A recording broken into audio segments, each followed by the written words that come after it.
Well, hey y'all, and welcome to the Hillbilly Chicken Ranch. I'm Susan, your hostess, and we're here for another session of Frugal Living Challenge 25. And y'all, it's an open collaboration until the end of December.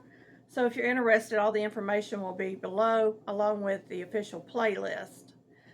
I am also doing intentional living because today we have a pork loin that we're going to cut up. My husband got a really good deal on it. Let me look at it.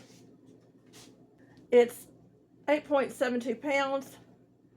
It was $1.52 a pound. We paid $13.25 for this roast. I'm going to try, not guaranteed, but I'm going to try to get 9 meals out of this pork roast. Pork loin. I'll get it right here in a minute. You always want to start with a clean kitchen. You want to have your knives ready and sharpened.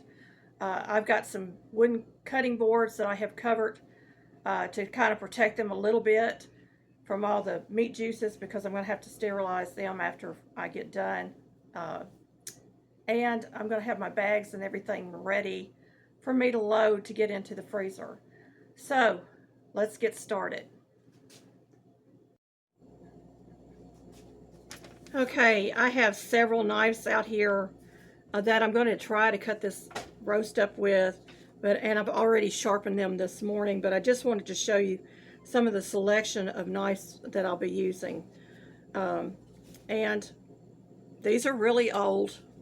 They're carbon steel, and they look awful, but they work wonderfully.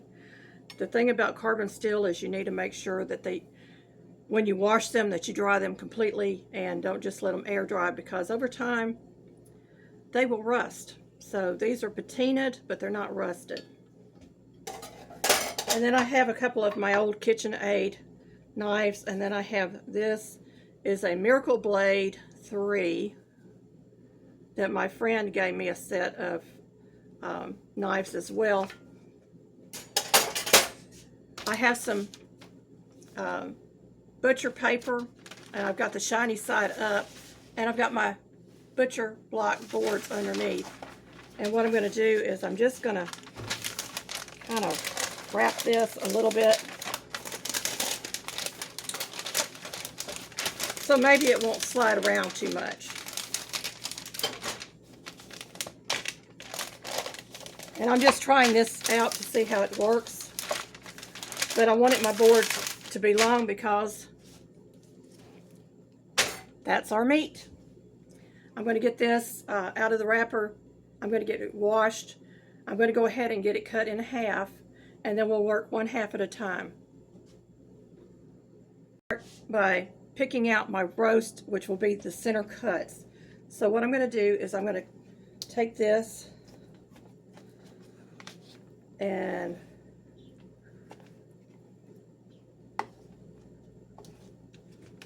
you can actually trim the cap if you want to, but that is a pretty good size roast for my husband and I.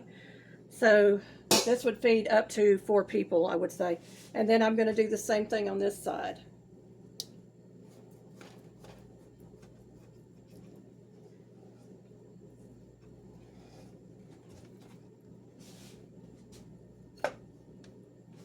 And so there's my second roast. I'm going to hold them up. They're pretty good sized roasts for my husband and I. And I've got a bowl over here in the sink that I'm going to be using. Now I'm going to take the end caps, probably about here.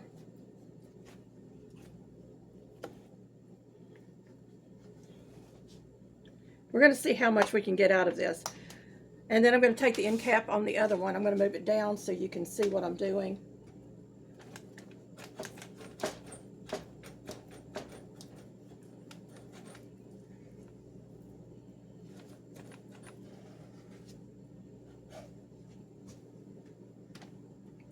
That's going to be either stew meat or stir-fry meat. Like I said, I'm going to try to get about 9 meals out of this, maybe a little bit more. But that's going to be my stew meat, and that's going to be my stir-fry. Now I want to do 4 thick chops, and I think this piece will be perfect for that. So we're going to go ahead and start. I'm going to lay these out so you can see what I've done towards the end.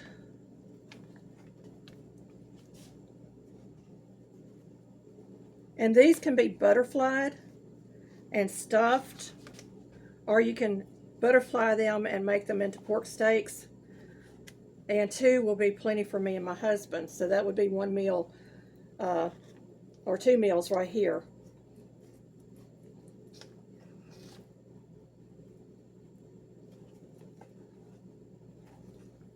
So we're going to get those. They're pretty good thicknesses.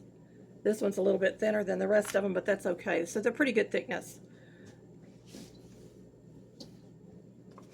Now moving on to this piece, I'm going to get 8 center cut boneless pork loin out of it. And so what I'm going to do is I'm going to go ahead and divide it in half.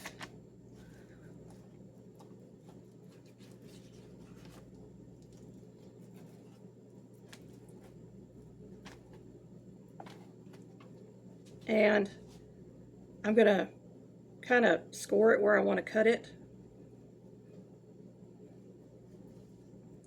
so that I know I'm kind of getting an even cut.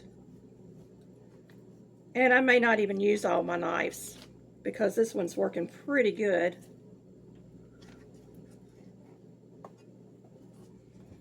So that would be a pork chop.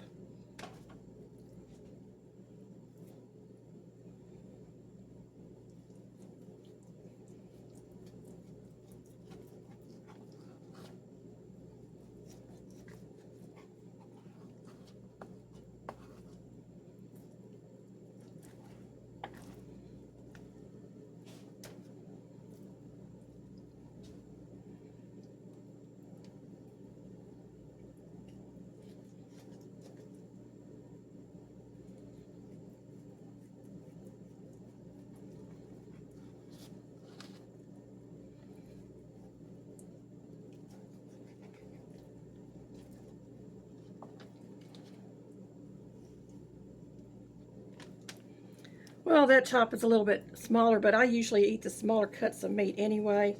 And so I've got 4 so far, and you see I've cut through that. But I'm trying to keep my boards pretty much clean. I'm going to go ahead and do the same thing on this side. And I might go with a bigger knife, because this is a longer piece of meat.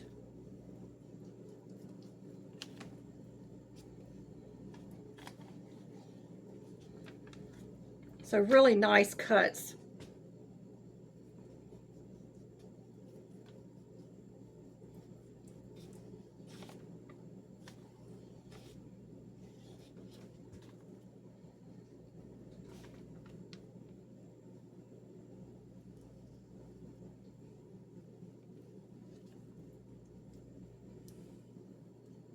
Make sure you keep your fingers out of the way, because these knives are sharp.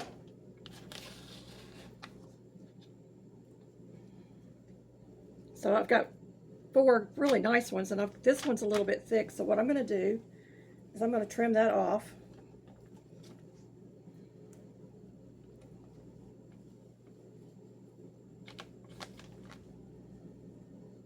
And how about that?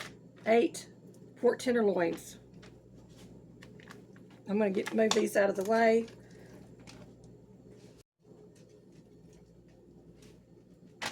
All right, I'm bringing back this piece of meat. This is already cut. And I pulled out another knife. First, you want to slice it, whatever thickness you want your pieces to be. If you want thick pieces, you can do like stew meat. More than likely, we will do stir fry with ours.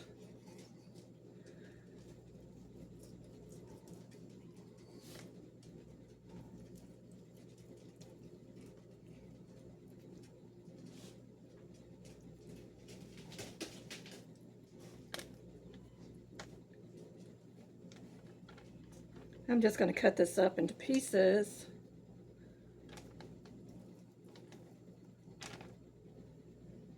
About 1-inch pieces. But stir fry, you want your meat a little bit thinner so that it cooks through. for a stew or, you know, something like that, you would cut it thicker. You would cut like 1-inch chunks. So this is exactly what I want for a stir fry.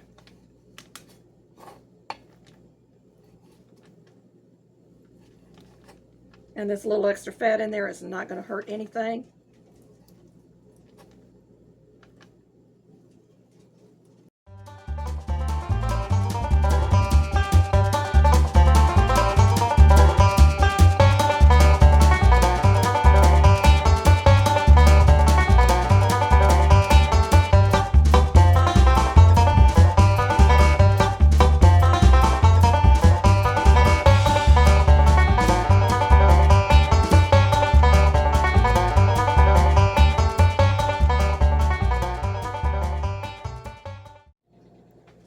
Okay, this would be divided in half.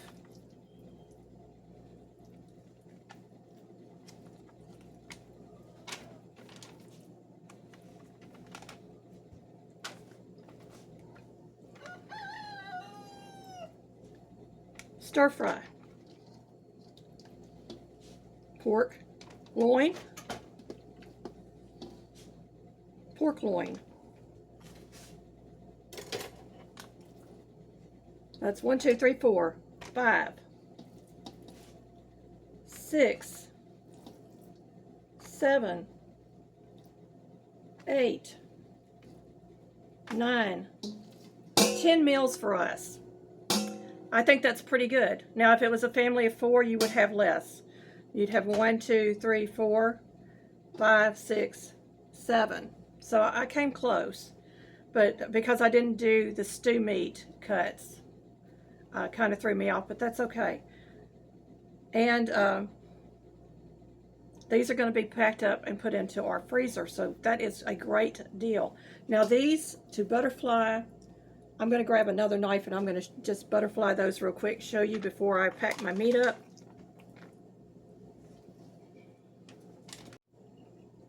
So this can absolutely be sliced in the center.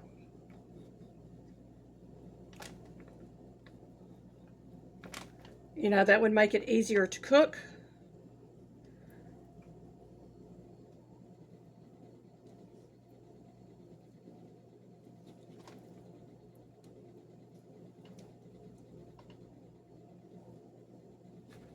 You don't want to slice all the way through. You would flatten it out.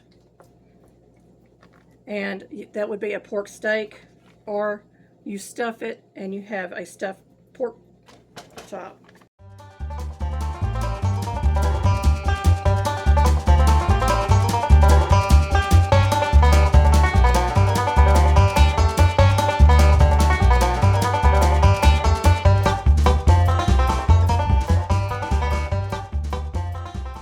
Or fry, stir fry, pork loin, pork steak, and 4 boneless pork chops. We paid $13.25 for the roast. You break that down by 10. Each meal cost us $1.32.5. Amazing, isn't it?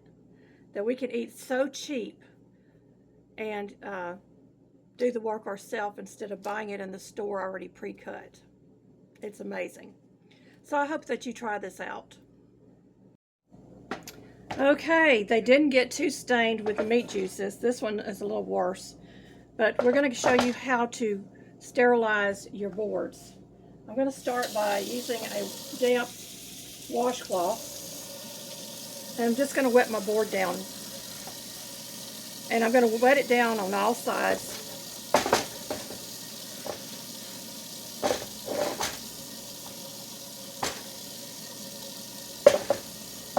I'm going to take some dish soap.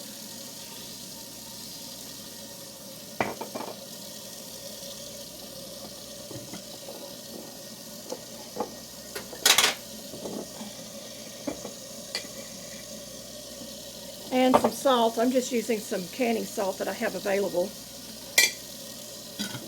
We're going to rub it all over this board.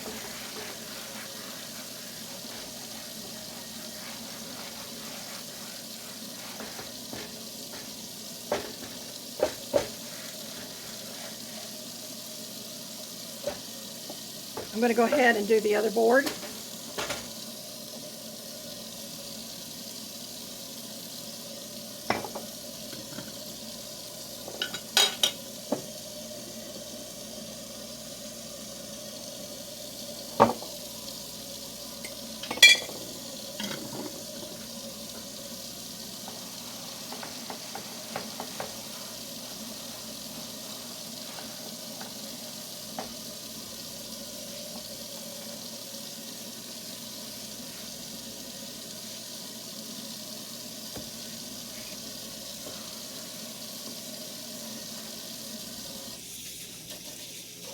I'm going to rinse this off, and then I'm going to get a paper towel, and I'm going to wipe these down with vinegar, and then I'm going to allow them to air dry. Once they're dry, I'm going to recoat them with my homemade wood sealer that I use in my kitchen.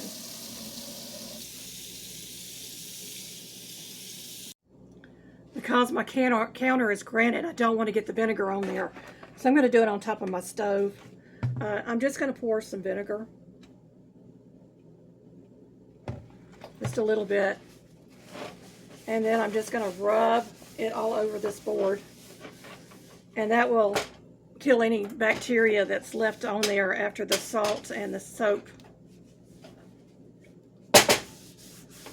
And then I will stand these up to dry. Let's get this other one done.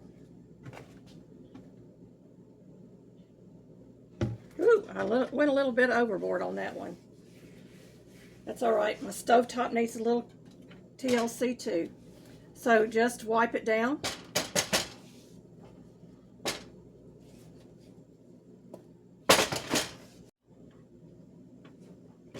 Okay, they're close to being dry. And I make this, I've got a video on this. I'll try to remember to link it. And it's made with beeswax that was harvested from my neighbor. And so I just rub this in, and that's going to protect my cutting board for years to come when I take care of it.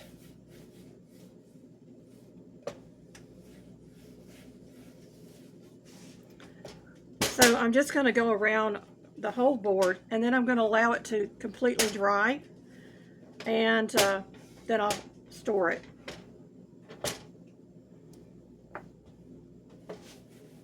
And a little bit of this stuff goes a long way.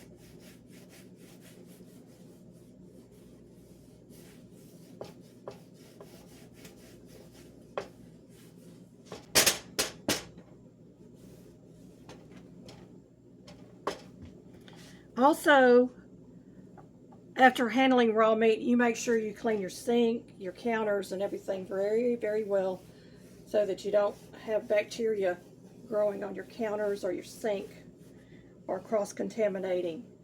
And whenever you're cutting meats and vegetables, you need to use separate cutting boards. So how's that for some frugal living, folks? Intentional living, making your large cut meats stretch. You can take roast and make steaks out of them. I mean, there's just endless things that you can do. Steaks, stew meat. And I could have taken this and just canned it and got a few meals out of it. But, you know, because it was only 8 pounds, it wasn't going to give me that much in a jar. Most pint jars hold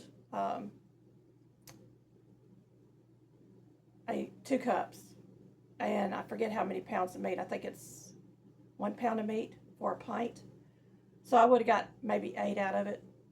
But I got 10 this way, and we're saving money. Here's some content I think you might like. Thank you for visiting our homestead. Don't forget to like, subscribe, comment, hype, and share to help our small channel grow. See you next time for more simple living, frugal tips, and farmyard fun.